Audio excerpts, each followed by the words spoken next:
Lights camera action. चलो हम लोग आ चुके हैं वापस।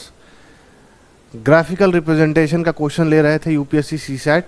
यूपीएससी के जितने भी सवाल आए हुए हैं और जो सारे रिलेवेंट सवाल हैं यूपीएससी में पूछे जा सकते हैं। पीसीएस के कुछ भी सवाल हैं और भी अदर स्टेट पीसीएस के एग्ज़ाम हैं, उनमें ये पूछे जाते हैं सवाल। So let's begin. UPSC CSAT, BPSC, UP PCS pre, RS और भी अलग अलग स्टेट पीसीएस के एग्ज़ाम्स के लिए अगर हमारे साथ जुड़े हैं आप तो उसके लिए बहुत बहुत धन्यवाद। उम्मीद करता हूँ ये आपका फाइनल डेस्टिनेशन हो, यहाँ से आपको कहीं और जाने की ज़रूरत ना पड़े। नोटबुक आईएएस में आपका स्वागत है, बोले तो वेलकम है।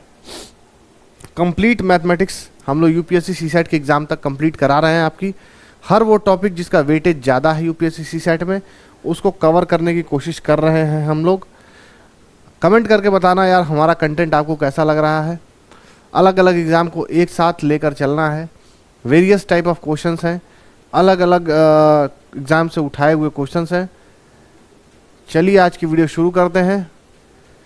लेके प्रभु का नाम, आओ ग्राफ पढ़ो क्या लिखा हुआ है। The following table shows the distribution of weekly salary in 1000 workers. 1000 मजदूर हैं, 1000 काम करने वाले लोग हैं जिनको अलग अलग विभिन्न ब्रैकेट्स में बांट दिया है, अलग अलग विभागों में बांट दिया। मान लो आपके पास 100 बच्चे हैं, आप एक टीचर हैं, या आप मान लो एक बच्चे हैं, आपके पास 100 टीचर हैं। आपसे पूछा गया भाई ये बताओ 10 टीचर इंग्लिश पढ़ाते हैं, 10 मैथ पढ़ाते हैं, 10 सोशल पढ़ाते हैं, 10 साइंस पढ़ाते हैं, ऐसे ऐसे करके अलग अलग डेटा बना दिया गया 100 टीचरों का। अब यहाँ ये बताया है कि सैलरी कितनी है। मान लो कि एक मजदूर की सैलरी 50 रुपये से नीचे से शुरू हो जाती है और 201 रुपये तक जाती है, उससे ऊपर तक जाती है। शुरू कहाँ से हो रही है? लेस देन 50 से। ख़त्म कहाँ हो रही है? 201 से ऊपर रुपए में जाते जाते ख़त्म हो जा रही है। क्लियर है यहाँ तक? बोलो कोई दुख दर्द असुविधा किसी को महसूस हो रही है? सीने में जलन, पेट में दर्द कुछ लग रहा है? नहीं तो आइए आगे शुरू करते हैं। तो जो मजदूर जिनकी सैलरी 50 से कम है उनकी संख्या 40 है। Their number count is 40। 51 से 75 तक 120, 76 से 100 तक 200, 101 से 125 तक 300, 126 से 150 तक 150, 151 से 175 तक 100, 176 से 200 तक 55 और 201 वो जो सबसे ज़्यादा जो ठेकेदार होंगे ना, मिस्त्री होगा, ये सब लेबर मजदूर हैं, और जो सबसे ज़्यादा पाता होगा मिस्त्री है। हैं यही तो होता है आपके घर में, सबके घर में घर बनता होगा, आपने देखा होगा। एक मिस्त्री होता है, 2-3 लेबर होते हैं, एक मिस्त्री 2-3 लेबर, तो मिस्त्री ज़्यादा कमाता है। अब तो यार मेरे हिसाब से मिस्त्री लोग 750 रुपये दिहाड़ी लेते हैं और लेबर जो है वो 500 रुपये दिहाड़ी लेते हैं। आजकल का तो रेट यही चल रहा है। यूपी की बात बता रहा हूँ, दिल्ली में तो शायद और भी ज़्यादा होगा। अभी ऐसा सौभाग्य प्राप्त नहीं हुआ कि दिल्ली में ज़मीन खरीद के घर बनवाया जाए। जिस दिन ऐसा सौभाग्य प्राप्त होगा ज़रूर बताया जाएगा कि लेबर मिस्त्री का यहाँ पे क्या चल रहा है। ठीक, ग्राफ आपके सामने है, आगे देखो क्या लिखा है। अब यहाँ पे परसेंटेज पूछा है, प्रतिशत पूछा है। प्रतिशत में क्या हो गया? कंपेयर कर रहा है। परसेंटेज जहाँ भी पूछ दे किसी के कंपेयर में, समझ लो वो कंपेयर कर रहा है, वो उससे बराबरी, वो उससे तुलना कर रहा है। The percentage of workers with a weekly salary less than और अप टू 125, यानी कि ये और ये पूरा एक ब्रैकेट है। इतने सैलरी पूछा है कि इतनी जो सैलरी है 40, 120, 200 और 300, टोटल मिलाकर 125 तक, जीरो से लेके, यानी कि ऐसा तो होगा नहीं कोई लेबर जीरो पा रहा होगा, जीरो से जस्ट ऊपर से लेकर 125 तक जो सैलरी है वो टोटल का कितना प्रतिशत आ रही है बताओ। टोटल पूछा है, यानी कि इसको मिटा देता हूं, क्लियर समझाने की कोशिश करता हूं कि इतना के कंपैरिजन में जो इतना टोटल है वो क्या आ रही है। टोटल मुझे लेना है क्या? यहां से लेकर यहां तक, और मुझे कितने से कंपेयर करके लेना है? यहां तक। क्लियर है? अगर इसको जोड़ो 40, 120, 160, 200, 300, 500, दोनों को जोड़ो तो क्या आएगा? 660। यानी इतने लोग 660 रुपए पा रहे हैं, जो कि 125 रुपए से कम पाते हैं। 660 लोग ऐसे हैं। टोटल जोड़ो तो 660 तो यहाँ तक आ ही गया था। 55, 35, 90, 90 और 100, 190 और 200, 290 50, 290, 50, 340 और 660 दिया हुआ था। तो ये टोटल जोड़ के क्या आ रहा है? 1000। मेरे को पता है 1000 ऐसे लोग हैं जो टोटल आ रहे हैं और 660 ऐसे लोग हैं जो 125 रुपए तक पाते हैं। मुझे कंपेयर करना है कि भाई इतने तक जो सैलरी पाते हैं वो टोटल का कितना परसेंट पाते हैं, कितना टोटल का, किसका, 1000 का, कितने लोग जो 125 तक पाते हैं। परसेंटेज निकालने के लिए सबको पता है कि 100% से हर चीज़ अपने आप में 100% होती है, कंपेयर करने पे 100% से उसको गुणा करना पड़ेगा। 1 0 1 0 काट दिया, 2 0 2 0 काट देगा, यानी कि 66% वो लोग हैं, 66% उन लोगों की संख्या है जो कि 125 रुपए तक और 125 रुपए से कम सैलरी पाते हैं। They get a salary of up to 125 rupees और लेस। क्या यहाँ पर ACBD में से आपको कुछ दिख रहा है? ऑप्शन जंबल कर दिए हैं हमने, क्योंकि आपको तो पता ही है हमारे एडिटर गांजा फूके रहते हैं। ऑप्शन नंबर बी बिल्कुल सही जवाब। माफ़ करना, लैला दुल्हन नाम की ऐसी ऐसी दवा, कफ सिरप ये लोग पीते हैं, क्या बताऊं। डॉक्टर 365 पी रहा था, ये कह रहा है सर इससे खांसी ठीक होती है। रूम स्टूडियो से निकलते ही बाहर जाके गिर गया। मैंने बोला तुम इसको खांसी तो ठीक करो या ना करो वो तो दूसरी बात है, लेकिन तुम इस दुनिया से ठीक हो जाओगे। तुम्हारे नाम के आगे लेट लगने से कोई नहीं रोक सकता। आज तुम यहाँ बैठे हो, कल को तुम्हारी फोटो लगी होगी। इससे अच्छा ये होगा कि मैं माला नहीं चढ़ाना चाहता, कौन रोज का 10 रुपये खर्चा करे। तुम ये दुल्हन उल्हन पीना छोड़ दो। तुम्हें किसी ने बेवकूफ़ बना दिया है, कफ सिरप के नाम पे दुल्हन और फ्रूटी बोल के इसको दुल्हन बेच देते हैं। आगे बढ़े, आ जाओ। अगला ग्राफ देखो क्या लिखा है, बड़ा सुंदर सा ग्राफ है, दिखने में बड़ा क्लासी लग रहा है। एक के बाद एक ब्रैकेट है, क्या लिखा है देखो। द डायरेक्शन स्टडी, हाँ डायरेक्शन है ये डायरेक्शन है। Directions, study the following graph, study the following table carefully and answer the question. Distribution of students according to the professional courses दिए हुए हैं। भाई मैं मान लो कि 2 कॉलेज के बच्चों को ले आया, एक बीटेक वाले बच्चे, एक BSc BA BCom MCom ये बच्चे। तो बीटेक वाले इंजीनियर्स हैं, नॉन बीटेक वाले नॉन इंजीनियर्स हैं, यहाँ तक क्लियर है। अब इंजीनियरिंग कॉलेज से कुछ बच्चे आए, उसमें से गर्ल्स इतनी हैं, बॉयज़ इतने हैं। जो दूसरे कॉलेज से आए थे उसमें गर्ल्स इतनी हैं, बॉयज़ इतने हैं, क्लियर है। अब जो आ गए मेरे पास, मैंने उनको अलग अलग कर लिया, लड़कियों को अलग खड़ा कराया, लड़कों को अलग खड़ा कराया। इंजीनियर वाले 2 लाइन में आ गए, नॉन इंजीनियर वाले 2 लाइन में आ गए। अब मैंने ये बता दिया कि कौन से वो बच्चे हैं जो बिजनेस पढ़ते हैं, बिजनेस मैनेजमेंट पढ़ते हैं। तो भाई मेरे पास 25 लड़कियां 45 लड़के, जो इंजीनियर्स नहीं हैं वो 25 लड़कियां 65 लड़के। अब आ जाओ क्वेश्चन पे, क्वेश्चन देखते हैं क्या है क्वेश्चन। किधर गई तुम? हाँ, क्वेश्चन है कि find the percentage of students. फिर से परसेंटेज पूछा, मतलब फिर से वो कंपेयर करना चाहता है। Find the percentage of students having business management from the girls engineers. तो पहले इंजीनियर्स, ऊपर से गर्ल्स, तो मतलब सिर्फ मुझे ये लेना है। और क्या लेना है? बिजनेस मैनेजमेंट, यानी कि ये जो सेक्शन आ रहा है ये 25 लड़कियां पाती हैं। टोटल लड़कियां कितनी हैं? 25 25 50 और 35। ठीक है, मेरे पास इंजीनियर्स गर्ल्स की संख्या पूछी थी कि इंजीनियर गर्ल्स कितनी है जो बिजनेस मैनेजमेंट पढ़ती हैं। इंजीनियर गर्ल्स टोटल कितनी है? 85। 25 25 50 और 35 कितना हुआ? 85 हुआ। जोड़ के देख लो, 25 प्लस 25 प्लस 23 प्लस 12 जोड़ोगे तो 85 आएगा। और वो लड़कियां जो कि बिजनेस मैनेजमेंट पढ़ती हैं और इंजीनियर भी हैं 25 वो लड़कियां हैं जो बिजनेस मैनेजमेंट पढ़ती हैं, इंजीनियर भी हैं। टोटल वो लड़कियां जो इंजीनियर हैं उनका रेशियो यानी उनका परसेंटेज पूछा है। मैं 100% से इसको मल्टीप्लाई करूंगा। 25 को 5 काटेगा 5 बार और 85 को 17 काटेगा 5 बार। बचा मेरे पास 500 यानी 500 डिवाइड बाई 17%। अब 17 को मैं काटूं, 17 2 बार काटेगा, यानी कि ये तो होगा ही नहीं। क्योंकि ये 3 बार जा रहा है 17 को, अगर मैं 3 बार कर दूं तो 50 से ऊपर चला जाएगा। 50 से ऊपर चला जाएगा तो कटेगा ही नहीं। तो इससे अच्छा ये है कि 29.41 मारो, शांति से अपने दिमाग के होने का परिचय दो और सवाल को सॉल्व करो। क्लियर हो यहां तक? आई होप क्लियर हो गए।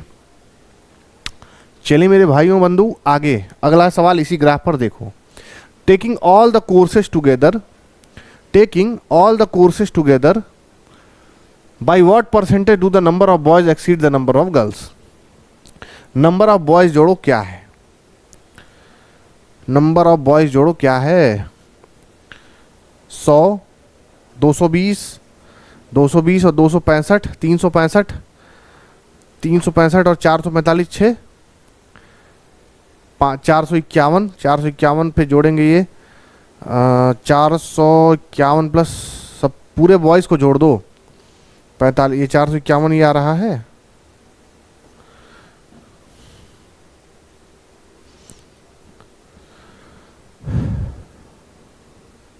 हाँ 451 ही आ रहा है। अब इसको जोड़ो 65, 5, 70, 70 और 32 कितना हुआ? 102, 8, 110, 160, 160 जोड़ो इसमें, 160 जोड़ो क्या आएगा? 1, 6, 5, 11 और 611 टोटल बॉयज़ की संख्या आ रही है मेरे पास। लड़के 611 हैं, यानी मुझे लड़कों से ही तो कंपेयर करना है। Percentage do the number of boys exceed the number of girls. Number of girls कितनी आ रही हैं? जोड़ते जाओ। ये 85 था, मुझे याद है कि ये 85 था, मैंने अभी जोड़ा था पिछले सवाल में। ये जोड़ दो, 12, 3, 15 और 25, 40, 2, 60 यानी 145 है। कैसे किया अब बताता हूं। मुझे ये बताना है कि क्या परसेंटेज है जिससे जो लड़कों की संख्या है वो लड़कियों की संख्या से ज़्यादा है। लड़कों की संख्या निकालो, उसमें से लड़कियों की संख्या हटा दो, मतलब इतने लड़के लड़कियों से ज़्यादा पढ़ रहे हैं। कितनों से? 611 टोटल है। 611 में से 145 अगर माइनस करें तो क्या आएगा? 6, 5, 11, 6 जाएगा, 11 में से 5 गया तो, फिर 10 में 4 गया तो फिर 6 आएगा, उसके बाद 5 में से 4 आएगा, 466 डिवाइड बाई 611 इंटू 100। क्लियर हो यहां तक तो बताओ कि हाँ सर मैं क्लियर हूं यहां तक।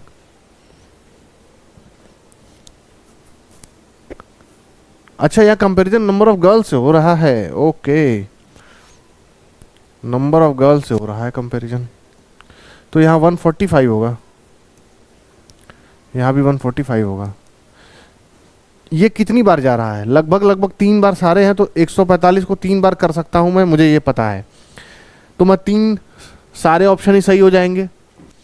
अब मुझे यहाँ प्रॉपर डिवीजन करना पड़ेगा। डिवीजन करने के लिए मुझे एक एक को काटना पड़ेगा। 5 इसको कितनी बार काटेगा? 5 दूना के 10 और ये 9 बार 29। 5 इसको 20 बार काटेगा। अब 29 से इसको काटना पड़ेगा, एक बार काटेगा। ओके, या उससे अच्छा मैं डायरेक्ट 466 को 145 से डिवाइड क्यों ना कर लूँ? भाई मैं 466 को 145 से क्यों ना डिवाइड कर लूँ डायरेक्ट, और 100 से उसका मल्टीप्लाई कर दूंगा, कितना इजी हो जाएगा। 3 बार मुझे पता था, 3 बार आ रहा है। 5 3 15, 4 3 12 और 1 13, 3 एकम 3 1 4, 435, 1 3, फिर पॉइंट लगा दूंगा 310, फिर 2 बार जाएगा। 5 दूना के 10, 4 दूना के 8, 1 9 और 2 1 9 2, कितना बचा? 20। फिर कितनी बार जाएगा? एक बार, यानी कि 145। 10 में 5 गया 5, फिर 5, मतलब मुझे लगभग वहाँ 100 से मल्टीप्लाई करना था, तो मैं 2 जीरो तक ही जाऊँगा। 3.21 तक आ रहा है, 3.21 तक आ रहा है, तो मुझे पता है कि ये 3.21 आ रहा है इंटू 100%, तो ये क्या हो गया? 321% के आसपास आएगा। बताओ ऐसा कोई आंसर यहाँ पर दिया हुआ है या नहीं दिया है? Option number B 321%। ये ग्राफ में क्या था क्या नहीं था बताओ? कुछ भी था, सिर्फ आपको कैटेगराइज करना था, अलग अलग निकालना था कि क्या था इस ग्राफ में। अगला क्वेश्चन ले। एक ग्राफ दिया है, साल दिया है कि ये साल है, और दिया है कि मान लो कोई ऐसा परिवार है जिसमें हर साल 10 बच्चे पैदा हो रहे हैं और 5 बच्चे मर रहे हैं। उसी तरह बर्थ रेट दिया हुआ है, मतलब पैदा हो रहे हैं, मर रहे हैं। तो अब ये बताओ, सवाल लेते हैं इस पर, क्या सवाल है? सवाल क्या है? देखो, for which period was the natural growth rate maximum. कौन सा वो पीरियड है, कौन सा वो काल है जिसमें पैदा होने की जो संख्या है वो मृत संख्या से ज्यादा हो रही है, सबसे मैक्सिमम है? 1911-12 में डेथ रेट 48.1 थी।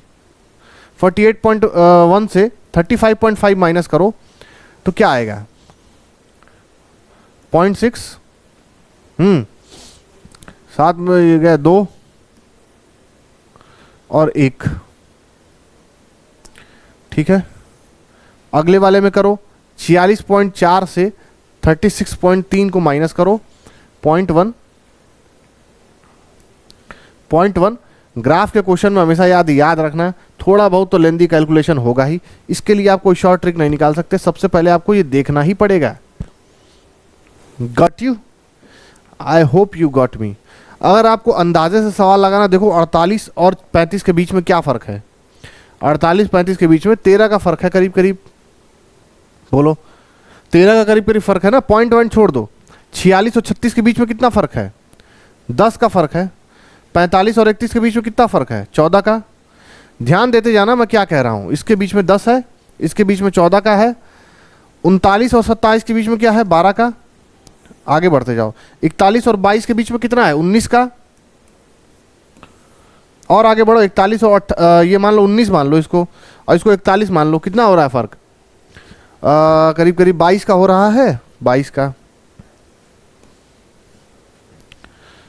फिर और नीचे आओ, 37 और 14 के बीच में कितना हो रहा है बताओ? करीब 23 का हो रहा है। यानी ये सबसे ज़्यादा है, इसके बीच में डिफरेंस सबसे ज़्यादा है।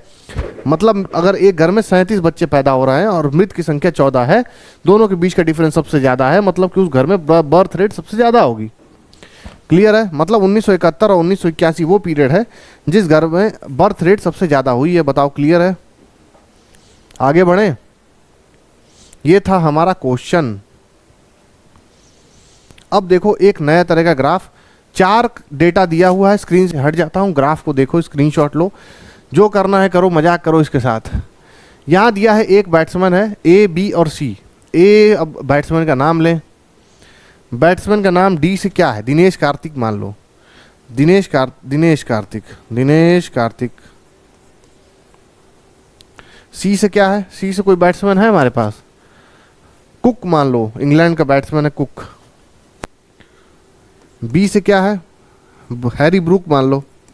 ए से कौन सा क्रिकेटर का नाम है? ए से कौन सा क्रिकेटर है, नाम बताओ मुझे। हाशिम अमला मान लो। हाशिम अमला है, अब तो नहीं खेलता है, खैर रिटायर हो चुका है, लेकिन मैं मान लेता हूँ क्योंकि ए से अभी मुझे कुछ याद नहीं आ रहा है। उसने क्या किया, एक टेस्ट मैच चल रहा था, जो 5 दिन का मैच होता है, टेस्ट मैच चल रहा था। 61 रन बनाए, बॉल खेली 99। अगले इनिंग में आया, 14 रन बनाए, बॉल खेली 76। क्लियर है? उसी तरह 4 अन्य बैट्समैन जो कि ब्रूक, कुक और दिनेश कार्तिक ने पहले इनिंग और दूसरे इनिंग में इतने इतने रन बनाए और बॉल्स खेली इतने इतने। क्लियर है? क्वेश्चन ले इस पे, क्वेश्चन लो। Who is the fastest run scorer in the test match? मतलब इन चारों में से कौन सा ऐसा बल्लेबाज है जो कि टेस्ट मैच में सबसे ज्यादा रन बनाया है? अब इसका रन कितना है भाई? 61 प्लस 14, यानी कि 61, 10, 71, 4, 75 रन बनाई इसने। बॉल्स कितनी ली? 99 और 76, यानी 175 बॉल्स ली इसने टोटल। ये टोटल है। 99 बॉल और 76 बॉल दोनों इनका जोड़ दो, रन जोड़ दो 61 और 14 दोनों इनका, 75 रन बनाए 175 गेंदों में। बोलो, क्लियर हो? 175 गेंदों में 75 रन बनाए तो स्ट्राइक रेट क्या होगी?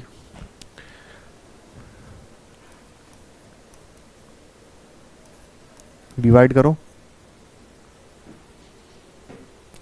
डिवाइड करोगे तो क्या लोगे? पहले 75 डिवाइड बाई 175 पहले पॉइंट ले लो 0 पॉइंट, तो ये 750 हो गया। अब 17 को ऐसा मैं क्या करूं कि ये 750 से कम ही रहे। 17 दूना के 34 और 34 दूना के यानी कि 4, 0.4 करीब 680 70 और फिर से 4 बार जाए 0.44 जा रहा है। इसका स्ट्राइक रेट जो है कि 0.44 है। क्लियर? 0.44 आ रहा है इसका स्ट्राइक रेट। इसने कितने रन बनाए पहले इनिंग में? 5 रन। दूसरे कौन है? गधा बैट्समैन। ये गधा बैट्समैन पक्का वीरेंद्र सहवाग रहा होगा, मेरा फेवरेट है, लेकिन वो रन नहीं बनाता था। बनाएगा तो डबल सेंचुरी या तो 0, 5, 4 ऐसे बनाता था, दूसरे में हाफ सेंचुरी मार दिया। 55 रन उसने बनाए। गेंदे कितनी ली? गेंदे ली उसने 85 + 12 यानी कि 97 गेंदे ली। पहले ही 0 लगा दो पॉइंट में, तो 5 बार ये जाएगा। 5 बार 7 × 5 = 35 और 9 × 5 = 45, 3 48। बचा मेरे पास क्या? 65। फिर से 0 लगा दूंगा, फिर से 6 बार ले जाऊँ। 0.56 इसकी स्ट्राइक रेट आ रही है सहवाग की। ठीक, 0.56 आ रही है इसकी स्ट्राइक रेट। उसी तरह और आगे बढ़ो। 15 और 20 35 रन बनाए। गेंदे लिए 125। 125 को अगर 35 से 0.2 250 बचा क्या? 0.2 के आसपास आ रही है ये। 0.2 के आसपास आ रही है, मतलब जाहिर सी बात है सबसे कम है तो इसको लेने की जरूरत ही नहीं है। इसका भी एक बार देख ले। 13 12 25 रन बनाए। गेंदे लिए 105। तो 105 को 25 से डिवाइड करेंगे तो क्या आएगा? 2 0.2 समथिंग आएगा। यानी कि सबसे तेज किसने बनाए? हैरी ब्रूक, यानी कि बी बैट्समैन जो है वो सबसे तेज स्कोर करने में कामयाब रहा। यूपीएससी सीसैट का ये सवाल है। बताओ कितना हलवा सवाल है, क्या औकात है इस सवाल की आप लोगों के सामने, आप लोगों की पढ़ाई के सामने। एक देखो डेटा क्या दिया है। एक पार्सल को भेजने का प्राइस और उस पार्सल का वेट दिया हुआ है कि ये सीन है भाई। कुरियर चार्ज लगता है 1 किलो पार्सल का एक शहर से दूसरे शहर में बेचने का। इलाहाबाद से बम्बई, इलाहाबाद से इलाहाबाद जाएगा तो भाई जाहिर सी बात है इलाहाबाद से इलाहाबाद भेजोगे तो पैसा नहीं लगेगा, 0 है। इलाहाबाद से बम्बई 10, कलकत्ता 5, दिल्ली 15, लखनऊ 10। फिर मुंबई से वो रेट दिए हुए हैं। मुंबई से भाई मुंबई में 0 रहेगा, कोई मतलब नहीं। इलाहाबाद से इलाहाबाद में 0, इससे इसमें 0, क्योंकि सेम शहर में तो कोई कुछ नहीं लगेगा ना यार। अरे सेम शहर में तो कुछ नहीं लगेगा। आओ इस पर सवाल देखें, क्या है सवाल। सवाल क्रमांक संख्या 15, देखो क्या लिखा है। Among the following the charges will be least for sending. 4 की स्पेलिंग गलत है, इसके 4 हेड में गोली मार दूंगा। यहाँ 4 की स्पेलिंग गलत लिख देता है ये। यहाँ वो वाला डायलॉग आ रहा है, भैया बिहारी हैं, थूक के माथा में छेद कर देते हैं। पता नहीं उसकी थूक में कौन से बुलेट की पावर है। बताना कितने लोग बिहार से यहाँ पे हैं जो थूक के माथे में छेद कर देते हैं। आप लोगों से दूरी चलना पड़ेगा। किसी दिन आपने पान गुटखा खाया हुआ होगा तो सड़कों और दीवारों पे तो छेद ही छेद हो जाएंगे हैं। क्या पिक्चर का नाम था? विजय राज, शायद विजय राज नाम का एक्टर था। ये डायलॉग इतना फेमस हुआ कि थूक के माथा में छेद कर देंगे। जिन लोगों को ये समझ में आया वो तो ठीक है, नहीं समझ में आया आज तक वो यही सोच रहे हैं कि ऐसा वो कैसे करेंगे।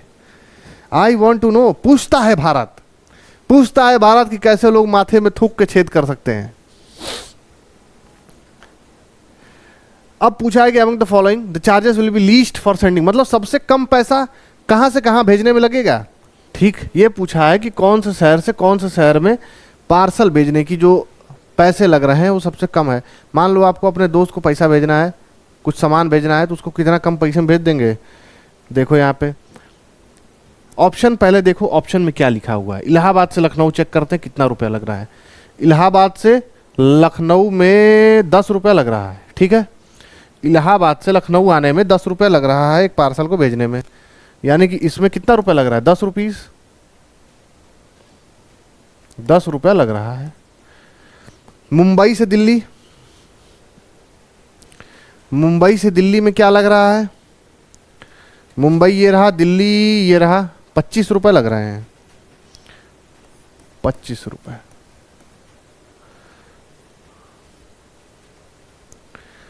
और क्या ऑप्शन में था भाई? लखनऊ टू दिल्ली, लखनऊ टू दिल्ली, लखनऊ ये रहा, दिल्ली ये रहा 10 रुपये। इसमें लग रहा है भाई मेरा 10 रुपया, 10 रुपीज़, 10 रुपया देगा। लास्ट बचा कोलकाता टू मुंबई, कोलकाता टू मुंबई 7 रुपये लग रहा है, 7 रुपये। अब पूछा है सबसे कम कहाँ से लग रहा है, जाहिर सी बात सबसे कम कोलकाता टू मुंबई लग रहा है, यानी ऑप्शन नंबर डी हो गया बिल्कुल सही। कलकत्ता अगर आप रहते हैं, आपको मुंबई अपने दोस्त के यहाँ कुछ भेजना है, तो आपको सबसे कम रुपए देने पड़ेंगे। ठीक, क्वेश्चन नंबर 9 देखते हैं। For sending parcel from Kolkata the least charge will be. मान लो आप कोलकाता देख रहे हो, आपके पास 4 दोस्त हैं, आप सोचे कि ग्रीटिंग कार्ड देना है, गिफ्ट कार्ड देना है, कहाँ सबसे सस्ता जाएगा। आप मान लो एक लड़के हो, आपके पास 4 गर्लफ्रेंड्स हैं, आपको ये देखना है कि सबसे आसान किस गर्लफ्रेंड के पास भेजना है। तो देखो कलकत्ता से सबसे कम पैसा कहाँ लग रहा है, 5 रुपया लग रहा है इलाहाबाद भेजने में, 5 रुपया लग रहा है इलाहाबाद भेजने में। तो आप कैसे भेजोगे इलाहाबाद तक, बताओ इलाहाबाद तक कैसे, कितने 5 रुपये में भेज रहे हो? तो कलकत्ता से इलाहाबाद भेजने में ऑप्शन नंबर सी, और sorry option number A, Allahabad वाली को आप सबसे आराम से भेज दोगे। अगला क्वेश्चन ले। If the cost per KG is assumed to be directly proportional to the distance between the cities, it can be inferred that Mumbai is farthest from। ये बोला है कि अगर जो कॉस्ट लग रहा है, जितना भी पैसा लग रहा है वो किलोमीटर में मान लो कि जो भी पैसा है उतनी ही दूरी है, तो मुंबई से सबसे दूर शहर कौन सा है? जहाँ जाहिर सी बात है मुंबई से सबसे ज़्यादा पैसा लग रहा होगा। मुंबई सबसे ज़्यादा पैसा कहाँ लग रहा है? दिल्ली, दिल्ली लग रहा है। तो मैं दिल्ली जो है ऑप्शन नंबर सी मार दूंगा कि भाई दिल्ली मुंबई से सबसे ज़्यादा दूर है, मुझे सबसे ज़्यादा पैसा दिल्ली में देना पड़ेगा। दिल्ली वाली गर्लफ्रेंड छोड़ छाड़ के आया हूँ मैं अब तेरे पास। Which of the following routes of sending 1 kilo parcel, पुर्सल लिखा है लेकिन आप इसको पार्सल ही पढ़ना, ठीक है। बताया था एडिटर 10 में 10 बार फेल है, इग्नोर कर देना उसे। Will we have no extra cost even if the parcel has been set directly from the origin city of the destination. Mumbai Allahabad Delhi, Mumbai Allahabad Delhi, Mumbai Allahabad Delhi, Mumbai से इलाहाबाद गया फिर दिल्ली गया, तो कितना रुपया लगा? 10 + 25 यानी 35 रुपया लगा उसका, मुंबई इलाहाबाद दिल्ली का। मुंबई इलाहाबाद लखनऊ, मुंबई इलाहाबाद लखनऊ, मुंबई से इलाहाबाद गया 10 रुपया और लखनऊ गया 20 रुपया, यानी 30 रुपया लगा। 10 और 20 30 रुपया लगा टोटल, उसका टोटल 30 रुपया लग रहा है। देखो इस क्वेश्चन का अप्रोच थोड़ा दूसरा लगते हैं। मुंबई इलाहाबाद और दिल्ली, यानी ये दिया है टोटल उसका क्या लग रहा है। दिल्ली अगर मुंबई से डायरेक्ट भेज दे दिल्ली तो उसका 25 रुपये लग जाएगा, लेकिन अगर वो इलाहाबाद से दिल्ली भेजे तो कितना लगेगा? इलाहाबाद से दिल्ली भेजने के लिए उसको 15 रुपये देना पड़ेगा, ठीक है। और मुंबई से इलाहाबाद जाने के लिए 10 रुपये देना पड़ेगा, तो उसको 10 + 15 यानी 25 रुपये देने पड़ जाएंगे अगर उसको 1 बाई 1 करके भेजना है। जैसे वो मुंबई से इलाहाबाद भेज दे, पहले 10 रुपये दे दे, इलाहाबाद से दिल्ली भेज दे 15 रुपये दे दे, इलाहाबाद से दिल्ली भेजने का 15 रुपये लग रहा है, तो 25 टोटल हो गया। मतलब कि वो डायरेक्ट भेजे तो भी 25, ब्रेक करके तो भी 25। तो मतलब कि कहाँ गया क्वेश्चन भाई? हाँ, इसका जो है कि जो ओरिजिनल लग रहा है वही इसका डायरेक्ट भी लग रहा है। ब्रेक जर्नी में 25, डायरेक्ट जर्नी में 25। मान लो आपको दिल्ली से कहाँ बिहार जाना है, आप 2 जर्नी करो, दिल्ली से कानपुर जाओ, कानपुर से बिहार जाओ, चाहे आप दिल्ली से डायरेक्ट बिहार जाओ, दोनों ही तरीके से आपका जो पैसा लगना है वो बराबर लगना है। तो मतलब इसमें क्या है, मुंबई इलाहाबाद लखनऊ, मुंबई इलाहाबाद लखनऊ में आपका कितना पैसा लग रहा है? 10 और 10 20, और डायरेक्टली भी 20 लग रहा है। जाहिर सी बात है इसमें भी वही होगा। जिन 2 ऑप्शन ज़्यादा सही, तो all of the above question number 11 का जवाब रहा। आओ अगला क्वेश्चन देखते हैं। अगला ग्राफ, 2 स्कूल है, स्कूल ए और स्कूल बी, जिसमें अपीयर्ड बच्चे और पास बच्चे दिया हुआ है कि भाई 9th है, 10th है, 11th है, 12th है। इतने बच्चे हमारे यहाँ पेपर देने आए लेकिन पास इतने ही हुए। इस पे क्वेश्चन देखते हैं, डेटा दिया हुआ है। ग्राफ को थोड़ा नीचे कर लेते हैं, देखो क्या लिखा है।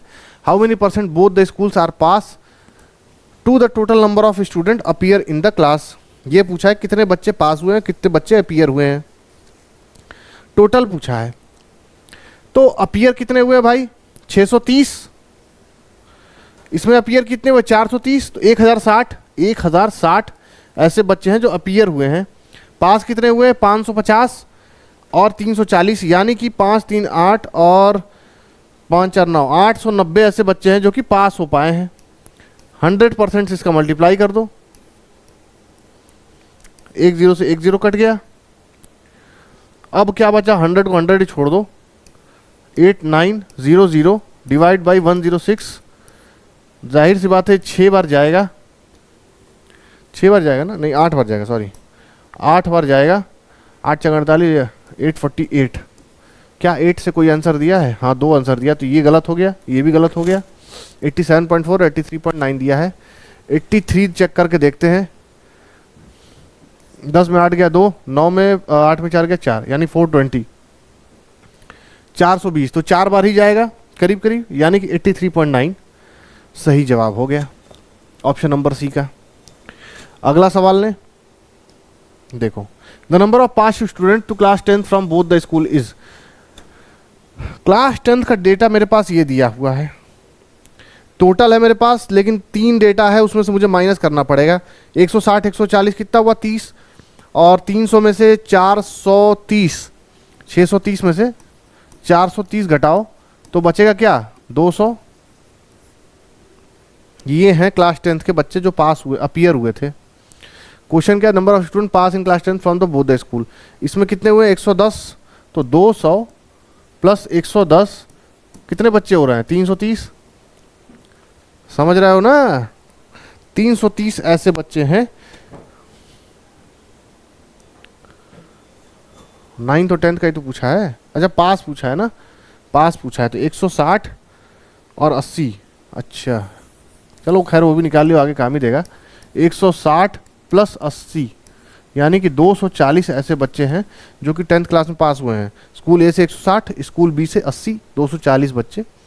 ऑप्शन नंबर डी सही जवाब। बोलो समझ में आया? हट जाता हूँ स्क्रीन से यार, देख लो, डेटा ग्राफ में कोई कन्फ्यूज़न नहीं होनी चाहिए। आगे बढ़ते हैं, देखते हैं क्या है।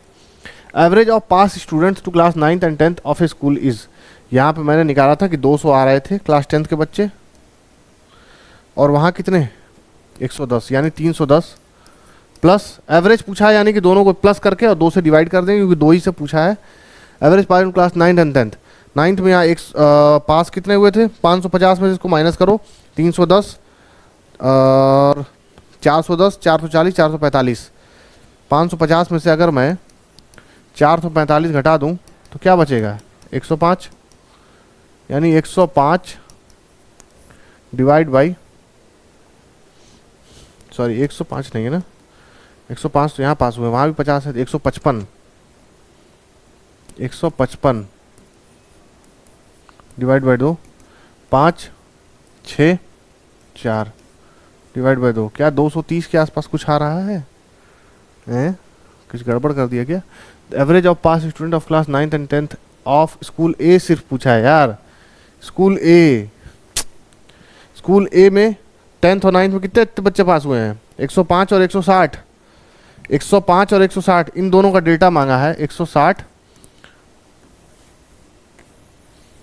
160 माइनस प्लस 105 डिवाइड बाई 2, यानी कितना हो रहा है ये 5 6 2 डिवाइड बाई 2, 13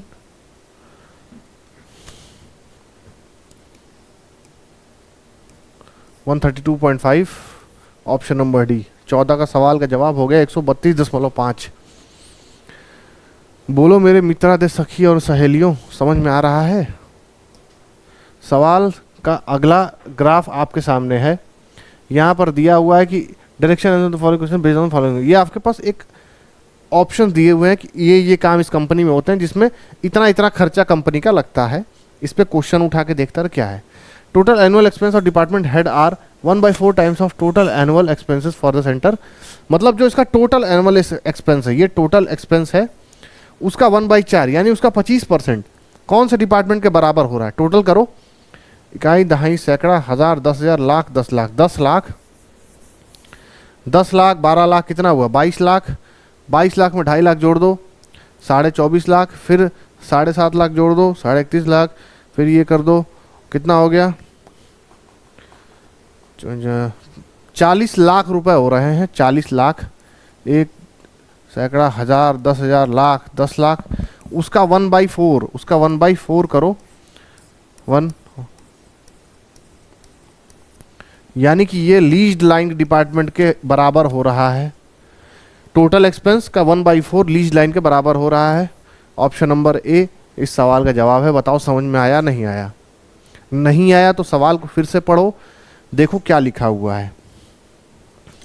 आगे बढ़ते समय देखते हैं अगला question. If another center whose expenses in each item were 2 times. अच्छा देखो, एक सेंटर लिया है, एक गोला लिया है। सवाल को थोड़ा इलाबोरेट करना पड़ेगा, यूपीएससी का सवाल है। सवाल पहले पढ़ लो। That the centre and pie chart for the both are drawn, then the ratio of radius of the pie chart is less expense center more than the expensive center। दो सेंटर लिया हुआ है, ठीक। आओ इस सवाल को ध्यान से देखते हैं क्या है इस सवाल में। देखो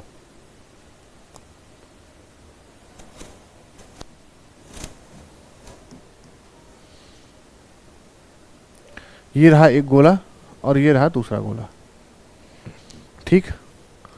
ये मान लो इसका सेंटर है, ये इसका आर है, ये इसका सेंटर है, ये इसका आर है, R2, R1।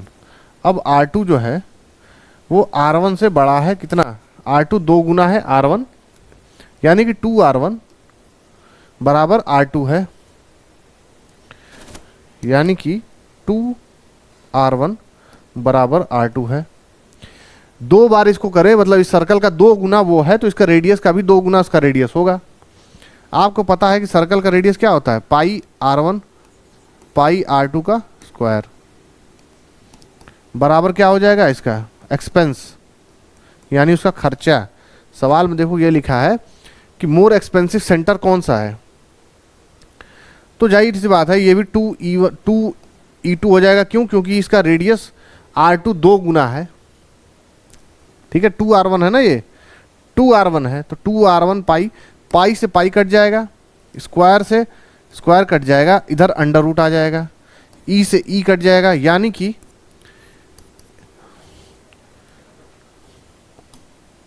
अरे यार हाँ, यानी कि 1/√2 इसका जवाब हो जाएगा। यानी कि दोनों सेंटर का एक्सपेंस अगर मैं कैलकुलेट करूं, एक साथ लेने की कोशिश करूं, तो मुझे ये मिलेगा 1/√2 रेशियो में।